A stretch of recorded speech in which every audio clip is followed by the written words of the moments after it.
So the job numbers were fantastic, the best numbers we've had in many years. It shocked Wall Street analysts. It didn't shock me. I know what's going on. But the job numbers were beyond anybody's expectations. Really hundreds of thousands more than your top picks. So that was a great thing. One of the elements of job numbers is, if you remember, the past administration said you'd need a wand to bring back manufacturing jobs. Well, manufacturing jobs are coming back at a very high level. We had a tremendous manufacturing jobs report, and we're very happy to see that. We've worked very hard.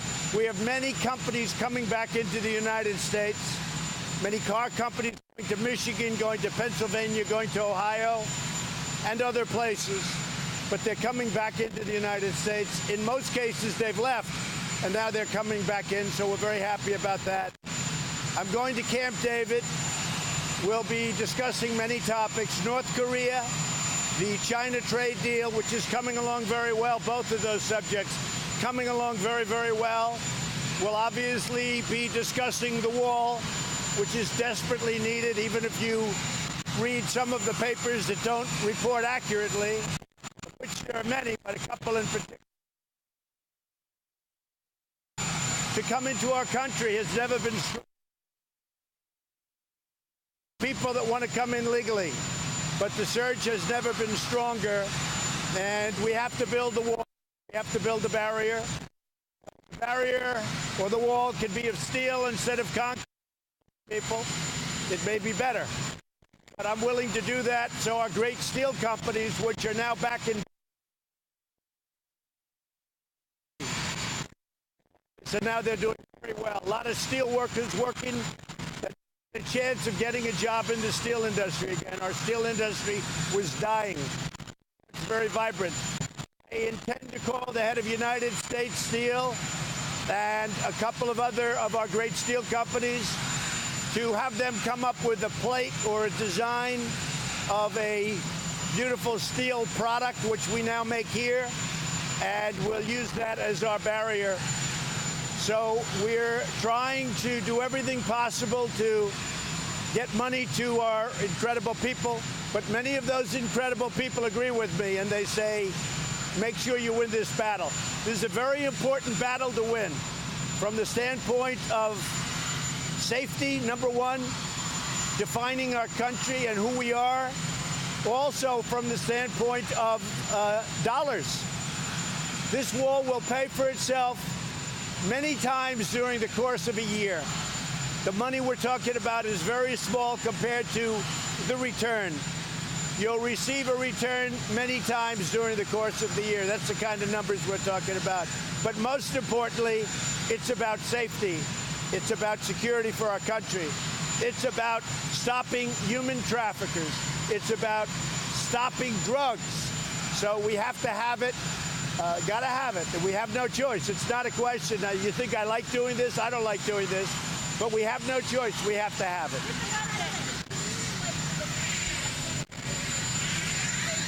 I can relate, and I'm sure that the people that are on the receiving end will make adjustment. They always do. And they'll make adjustment. People understand exactly what's going on. But many of those people that won't be receiving a paycheck, many of those people agree 100% with what I'm doing. And I will tell you, I just saw a poll, 75%, it was on Fox, but I just saw a poll, 75% that immigration is so important. And it is. It's a very big issue. I can't hear you. I may declare a national emergency dependent on what's going to happen over the next few days. We have a meeting, Vice President Pence and a group will be going to a certain location that you know where that is, and they'll be having another meeting. I don't expect to have anything happen at that meeting, but I think we'll have, nor does the Vice President, but I think we're going to have some very serious talks come Monday, Tuesday, Wednesday. We have to have border security. If we don't have border security, we're going to be crime-ridden, and it's going to get worse and worse. It was so sad watching the funeral of the slain police officer yesterday, Officer Singh. That was a very sad thing. But this is going on in many places. Over the course of, if you go back to the year 2000, we have thousands of people that have been killed by illegal immigration, by people coming into the country illegally and killing our citizens. We can't have it. We can't have it. Mr. President, will the federal workers get a paycheck on January 11th? We'll see what happens. We'll see whether or not it's settled. And Mr. President,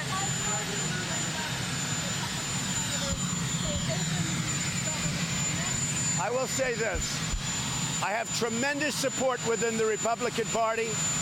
If you look at Congress, you saw, with all of the numbers, you saw just a very small group of people voting, and it wasn't really against. It was a vote to open. It wasn't against, because I think everybody agrees. Frankly, the Democrats agree that you need border security. They agree that you need a barrier. I put out a quote this morning of Barack Obama. I put out a quote this morning of Hillary Clinton in 2015. That was a few years ago, strongly saying that you need a border to keep illegals out. And that's what you have to have. But it's not just illegals. It's criminals. It's drugs. It's the new phenomena that's been age-old, been going on for thousands of years, but it's never been worse than now because of the internet. Human trafficking, where they grab women, put tape over their mouth, come through our border, and sell them. And they go both ways, in both directions. Now, they don't go through a port of entry. That they'd be caught. But they go up where there's no wall. They make a right. They go to Mexico. Look, we better get smart.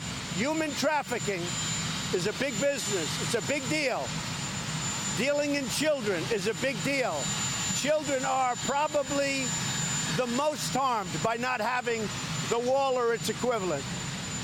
But if you look at the human trafficking, they come in, they nab women, they grab them, they put tape over their mouth, they tie their hands, and they take them to another country, and they go right over that border.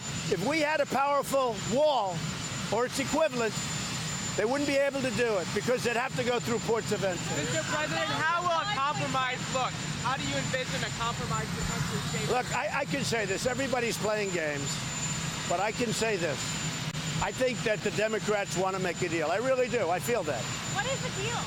Will you come down from We'll call it something different. I don't think I have to. That's for this year. We'll call it, excuse me, we'll call it something different. A lot of work has been done on the wall. There's been tremendous renovation. And if you look in San Diego, there's been new wall built, which doesn't get reported. I don't know why. You don't want to report it. But take a look at San Diego and other areas. We've had new wall built. But we can do much more if they give us the money to do it. But a lot of work has already been done. You know, when they say build the wall, I don't say that anymore. I say finish the wall, because we have done a lot of work. If you know, the $1.6 billion and $1.6 billion for 2 years, it had language in that really allows you to build a certain amount of wall, but mostly renovate existing walls. We've renovated a lot of walls, and they've done a very good job. You can't imagine doing like 2.5 or some figure in between DACA. What happens with DACA? DACA is right now before the United States Supreme Court. If the court does what most great legal scholars think they'll do, they won't give President Obama or President Trump the power to do what President Obama did. And if that happens, it will be a great thing for our country. You know why? Because we'll work out a deal very fast with the Democrats on DACA. We'll work out a deal very quickly with Democrats on DACA. Are you waiting for that to happen? We're waiting for the Supreme Court decision. Will you keep the shutdown going on until the Supreme Court decides? We'll see how long the shutdown goes on. Look, this shutdown could end tomorrow, and it could also go on for a long time. It's really dependent on the Democrats. What are the chances it ends tomorrow? It's really depending on the Democrats.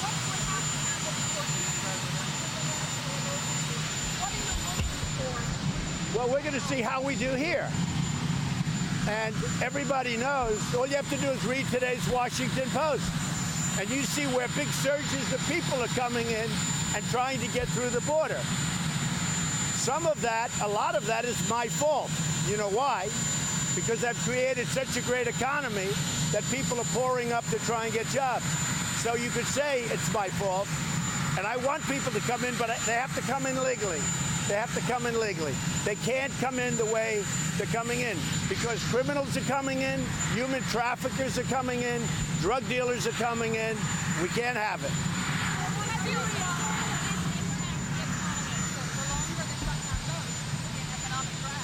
Our economy is doing so well. Nobody understands how well our economy is doing. Our economy is doing so well. And don't forget, I'm paying interest. I didn't have funny money to play with. President Obama had zero interest. I have interest to pay. And now a lot of people that weren't getting interest on their money for many years, you understand, they're now actually getting interest on their money. But he was playing with funny money because there was no interest. We're playing with paying interest, like in all fairness you're supposed to be doing. Mr. President, what do you expect out of the China talks on trade this week in Beijing? The China talks are going very well. I spoke to President Xi recently.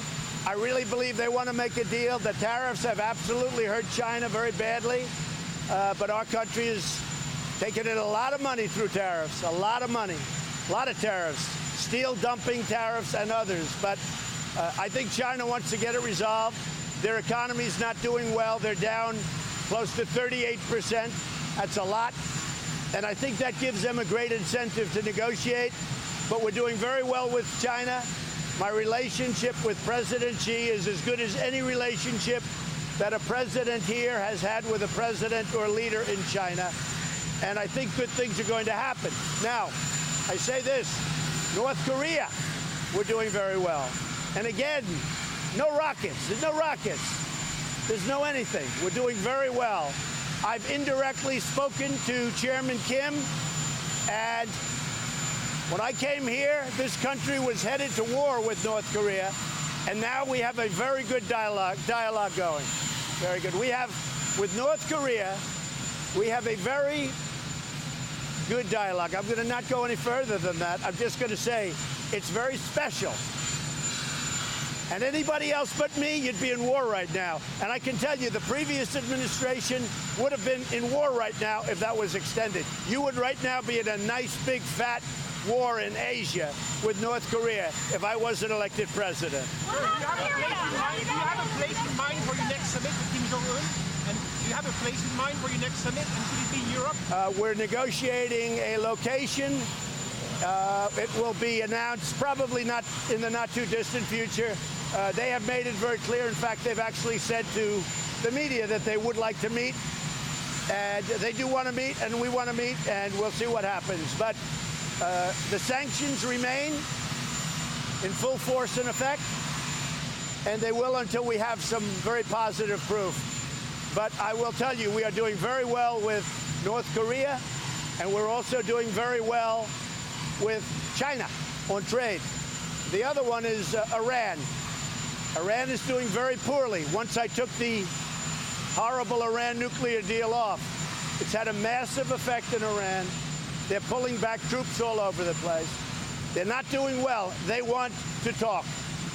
What about Syria? How will that compare in Syria? In Syria, we've had a tremendous impact. When I went there, don't forget, when they went to Syria 5 years ago, they were supposed to be there for 3 to 4 months, and they never came out.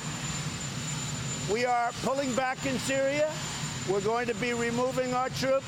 I never said we're doing it that quickly, but we're decimating ISIS. When I was elected president 2 years ago, ISIS was all over Syria and all over Iraq. We've wiped out ISIS in Iraq. We've wiped out ISIS, and we're doing it for two reasons. We're really doing it because we don't want them coming here, just so we understand. But we're doing it for a number of reasons. Now, we're helping other countries when we do that, too. You have to remember, Iran hates ISIS more than we do, if that's possible. Russia hates ISIS more than we do. Turkey hates ISIS, maybe not as much as we do. But these are countries that hate ISIS. And they can do a little of the fighting in their neighborhood also, because we're fighting them in their neighborhood. But with that being said, we're pulling out of Syria, but we're doing it, and we won't be finally pulled out until ISIS is gone. How long is the pullout period? It's going quickly. How many months?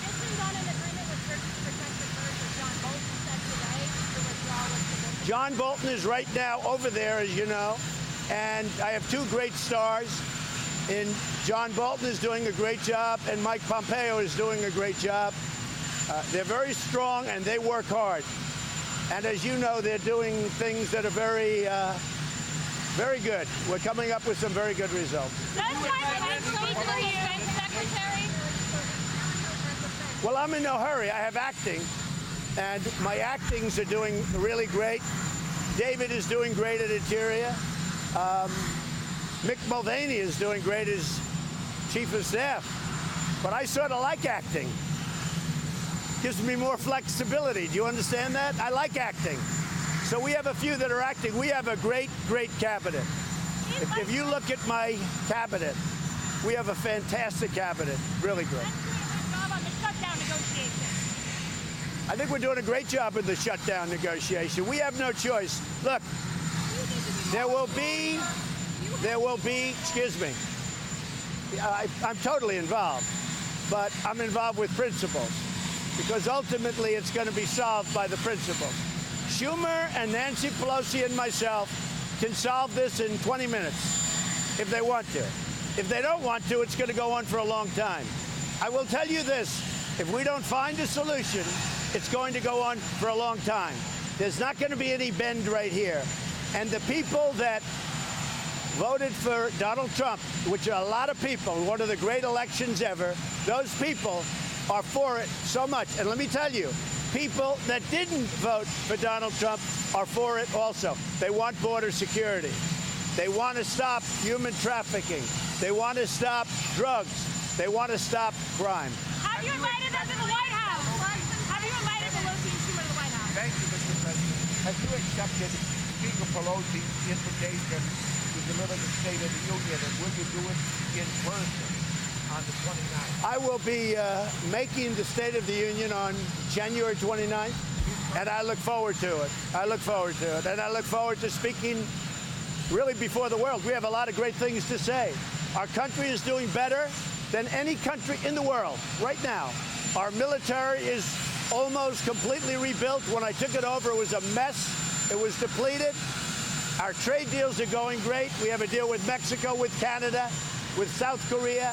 We're negotiating with Europe, the European Union. We're negotiating with China, which is by far the biggest of them all. We're doing very, very well. Very, very well. Yeah, we're looking into that. We're looking into that, yeah. When will you meet with about Pelosi? federal workers who are falling out sick right now?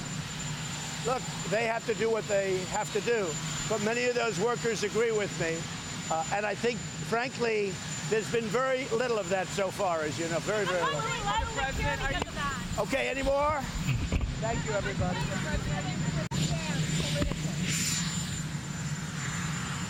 I don't like doing this.